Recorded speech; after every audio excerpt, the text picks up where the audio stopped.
Okay, hello. Is this thing on? Um, Hello again. I'm Toe Grinder. I'm a contributor to Mage Theory Crafting. If you don't know me, I'm a guide writer and I'm an officer in Mist on Tarren Mill EU.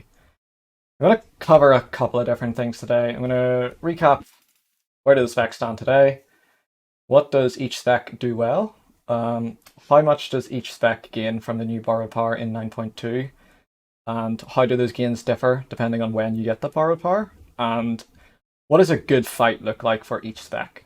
So this video is mainly aimed at people who don't really care what spec they play, big fodom gamers. The biggest disclaimer I have to give for this video is that we have not seen the last three bosses. The last one, two, sometimes even just one boss in a raid dictates what is good in a tier. I could say that X is the play on the first 8 or 9 bosses, and then it turns out that Y spec is just busted on the Jailer, and the Jailer is a 400 pull boss. So the most important things to take away from this video are what do specs gain from borrowed power and what does each spec do well.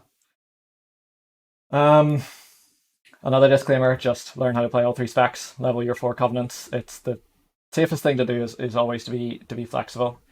At the end of the day, these are just my opinions. I always encourage people to listen to a wide variety of people. More importantly, listen to and challenge their logic. Don't just blindly follow people, and that includes me. I do mainly focus on raids. I'll talk a little bit about Mythic Plus at the end. The reason for that is because figuring out what's good in raid is a very time-sensitive process, especially if you're going for a good rank. In Mythic Plus, you can always just let the meta develop because the highest keys don't get pushed to the end of the season anyway. So you can just see what people are playing and copy them. There's no real advantage to being ahead of the curve in Mythic Plus.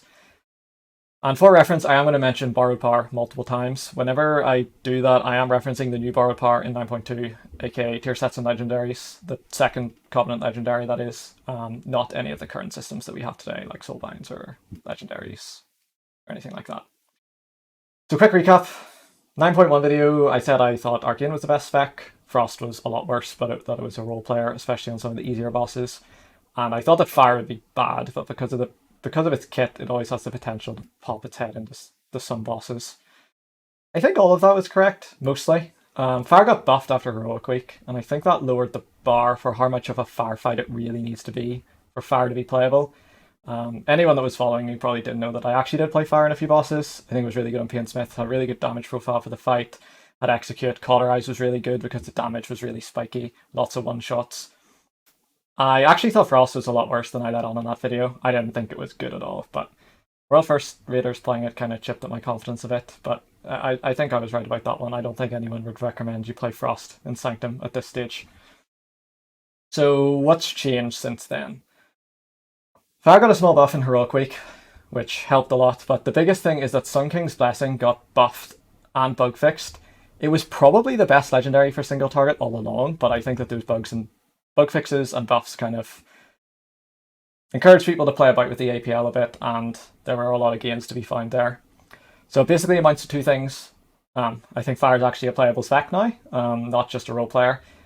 That said, I do think it is the role player for single target. If I had to pick one mage spec to be like the single target spec, it's probably be Fire. Overall, I think today Fire and Arcane are very close, and the choice would depend on the fight. So what does each spec do well? There's a statement that gets thrown around a lot. If the specs are equal, you play Fire because it has the best progression kit. This is not a false statement, but I think that it is quite disingenuous. The reasons for that are, let's go back a bit and look at Fire before Shadowlands, right? Because people have been saying this for a really long time, because it's been true for a really long time. Frost's niche was Cleave, but Fire was competitive with it, outside of 8.3 where it was completely broken. But unless it was like 2-target Cleave, and that was insanely important, like on a Cleave fight, you were generally pretty happy to play Fire. The other thing is Arcane only really did single target, and to top it off, it wasn't very good at single target. Like, it was good, but it wasn't busted in the same way that certain iterations of Rogue or Shadow have been, where they're like absolute single target pumpers, right? So single target was important, like you're probably just happy to play Fire anyway, especially if there's any kind of execute involved. But in Shadowlands, Ignite has been completely gutted. So Frost is kind of the Cleave spec over Fire now. And with the addition of Kyrian Arcane now has places where it wins over Fire. So it's got Funnel, it's got mini burns, it's not an uptime spec. So this means that while that statement of if the specs are equal, you play Fire is still true, that scenario is much less common because the spec's damage profiles are so different. And in my opinion, how a spec lines up in that way versus an encounter is always going to be more important than, oh, I guess this one spec has 2 cheat deaths. Cool. There's always going to be things on bosses that can change what spec's good. Like, you look at a spec, or you look at a boss and you're like, okay, 2 target cleave, this could be a frost fight. And then you get in there and then there's just this weird niche thing going on in the fight that can potentially just throw all that up in the air. But saying that, it's generally a good idea to have an idea of what spec you're going to play on a single target fight, cleave fights, funnel fights. Does an execute phase change what I'm going to play? Is there opportunities for funnel? Does that change what I'm going to play? Just have those things in your head before you even see the encounters, because they're just things that come up a lot. So going through the 3 specs, I'm going to start with Frost, because I think it's the easiest. Spec has the worst damage profile. It deals with mechanics the worst. It has the worst defensive kit. I think it's the worst spec in a vacuum. It might end up seeing play for 2 reasons. It's a role player, 2 target cleave, and it has very strong borrowed power going into the next raid. I was definitely feeling really good about that up until last week, whenever the Frost nerfs happened. The issue with those nerfs is that they intended to nerf Frost's mass AoE, which they did, and they wanted to keep Frost's single target intact, which they did. The issue is your 2 to 3 target cleave, which is something that Frost is supposed to be very good at. It's supposed to be good at funnel, it's supposed to abuse splitting ice, be very good at those kind of low target counts, but not single target. That's been like completely ruined. They undid the icy propulsion nerf to unnerf its single target, but that was kind of just for, I think, for the one tricks. I don't think the spec was ever going to be the go-to on single target anyway. So it basically means that the only place I'd ever consider Frost is stacked 2 target cleave, and it's not even a slam dunk there because it's been nerfed so much. So that's a big issue for Frost. I think even then, if Frost isn't that good and loses on those target counts to lots of specs in the game, you probably end up playing it anyway because the other 2 mage specs don't really cleave, and covenant restrictions have been removed. Swapping specs is free. Just don't expect to be pumping those 2-3 target fights like you used to with Frost. In my opinion, just write off Frost anywhere else. I don't think it's even worth considering anywhere except that. The disclaimer is you cannot do a fight without double block. Quite rare. Blizzard are very careful with immune cheese. If you really need immunities and Frost is bad, you can just find them elsewhere. There are a lot of immunities in the game. I do want to talk about Frost's mobility issues. Without seeing the last few bosses, I can't really comment on how detrimental they'll be, but especially with Icy Propulsion and Thermal Void, people have gone in hard on this, Frost really struggles if there's downtime or mechanics, and that's true, but sometimes you get an end boss like Sylvanas, right, where if you're equal skill, equal gear, Frost is just never going to compete. The way the fight is built, it does not play the Frost strengths. But sometimes you get end bosses like, for example, Argus in Antorus Burning Throne, where it doesn't matter. The difficult parts of the fight and the way you move in the fight and the way the boss's mechanics work is you can maintain uptime even if the fight is still, at the end of the day, a very difficult mythic end boss. Sometimes it matters, sometimes it doesn't, and you need to see the fight before you know that. This is true for everything, right? I'm using the example of Frost's uptime issues, but it's true for everything. If your spec might have a downside, but that downside isn't a downside if the encounter never punishes you for having it. Okay, next spec, Arcane. I think it's the most well-rounded spec. It's decent at basically everything. Decent. Its speciality is funnel. So people have always overrated Frost funnel. It's super high maintenance. Needed to spend a ton of globals on Blizzard. Blizzard did no damage in the first place. Your single target wasn't great. It was all sustained. You needed ads up for a really long time. Remember Zul, where everyone's like, Frost mages are all like, oh, let me funnel, and then you just check the damage meter at the end, and they've just done the same boss damage as everybody else, and it was all ad damage. Your sustained AoE with priority damage is very good, but that's not funnel. Arcane, it just funnels off whatever's up at the time, whenever it goes into its Radiant Spark combo, and its funnel's numerically very good, but the fact that it's based around your cooldowns means that it's very practical.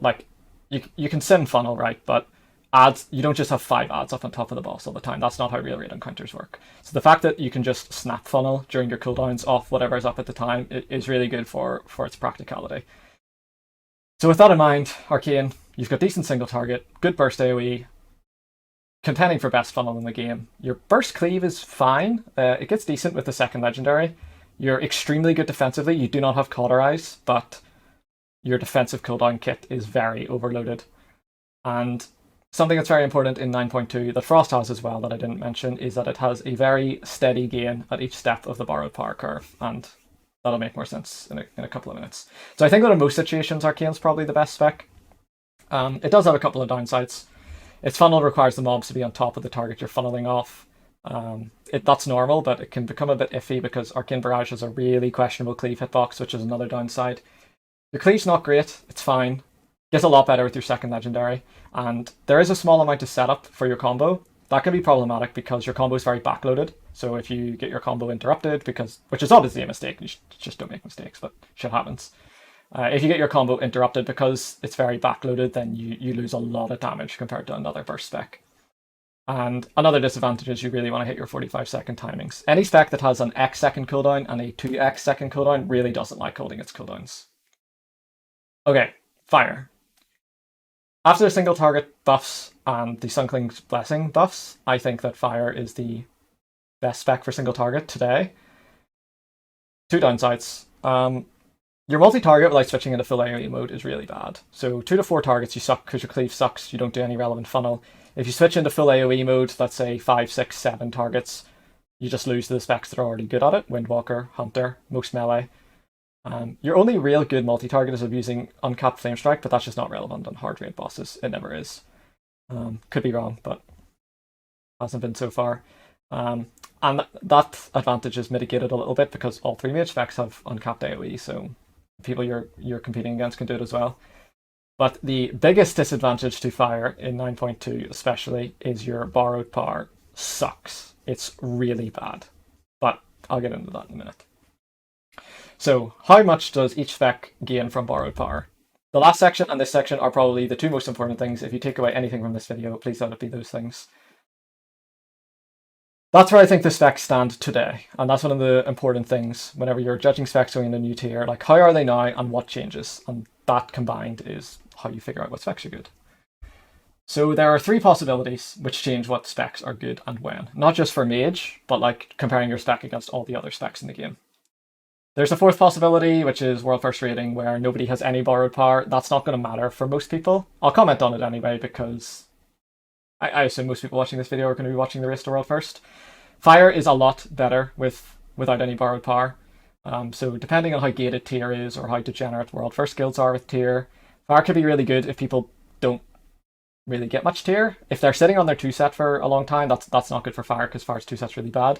But if they either don't get any tier at all or get 4-set really quick, I think Fire's a bit more playable. But the big thing, especially early on, is that Fire is the only mage spec that can't get locked out of its best legendary by tier pieces. Both Freezing Winds and Arcane Harmony can only be crafted on tier pieces, which means it is possible to loot, and quite probable, to loot tier piece combinations that do not let you use your legendary, which basically means you can't play that spec, or you can't use 4-piece, whereas Fire can craft Sun King's Blessing and Bracers. So there are 3 orders that you can get your borrowed power in that change what's good. So you can either go 2-piece 4-piece legendary, or you go 2-piece legendary 4-piece, or legendary 2-piece 4-piece. The first of those, like 2-piece 4-piece legendary, I think that's really only for high-level players who do a lot of splits, get their maximum vault slots, or really lucky people. I think most people are going to get their 2-piece, sit on it for a few weeks, get their second legendary, and then get their 4-piece. I think most people who just show up, clear heroic once a week, kind of, progress through Mythic will probably fall into that boat. Small disclaimer about the Nightfall legendary. Unlike the base spell, you do actually need to hit something for it to do anything. Shifting power damage is not irrelevant, but you can shifting power like whenever you want. There's no bosses in Shadowlands where I think this has been an issue, but there have been bosses in previous expansions where range positioning is really strict, and a boss straight off turning off your legendary whenever it's not good in the first place and your spec isn't that good in the first place is not good. I also think that it's a fair assumption that if you're watching this video, by the time you progress the relevant mythic bosses, you'll have all your borrowed power. So what changes whenever you get your borrowed power? Arcane Echo becomes the best talent for Arcane on single target after you get your 4-set. Necrolord becomes the go-to covenant for Frost after you get your second legendary. And Venthyr kind of is competitive with Fire on pure single target at full borrowed power, but I think it's a bit niche. I don't think it'll actually get played. So here's the gains for the borrowed power up on the screen. Based on how fast you think you'll get your borrowed power, a different one might be applicable to you. Disclaimer, these charts are showing the relative gains, so just because Frost is higher than Fire at point A doesn't mean it's a better spec at point A. It just means that the percentage gain it's got from its borrowed power is higher at that point. So a couple of recurring themes. Biggest one, probably noticeable for Fire players, is the only real DPS gain that Fire gets is its 4-piece. Frost and Arcane get steady bonuses the whole way through, which is really good if you're not World First Rating, right? You get you progress a bit, you get your 2-piece, you progress a bit more, you get your legendary, you progress more, you get your 4-piece, and that steady gain is quite important, I think. Even if you have everything for the last couple of bosses, just being able to clear other bosses faster and easier, it helps. Obviously, Frost is a bit more loaded into its 2-piece, which I think could be relevant for World First Rating if they only get 2 pieces and can't really get much else. And then Arcane's is a bit more loaded into its 4-piece and legendary. You probably also noticed that Arcane does have the best legendary. It's a super flexible legendary. It's good on single target, good on cleave, good on funnel.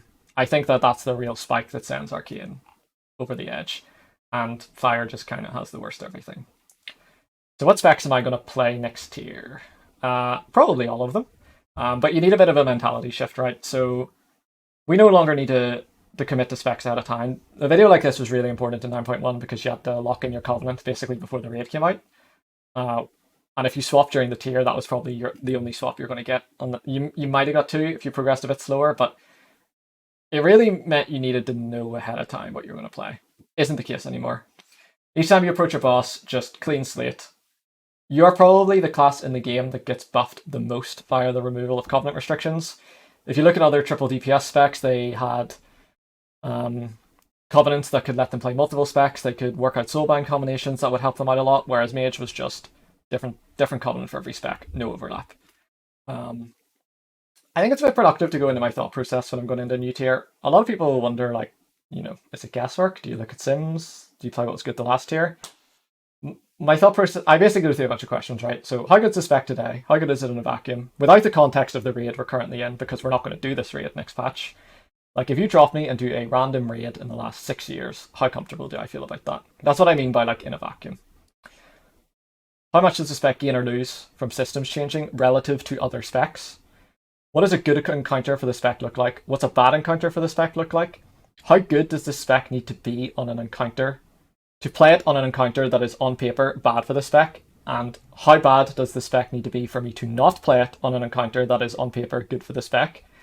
And how well does the knowledge about the next raid that we have line up versus the spec strengths and weaknesses? So if you're listening to the last 2 sections, hopefully you can answer a couple of those.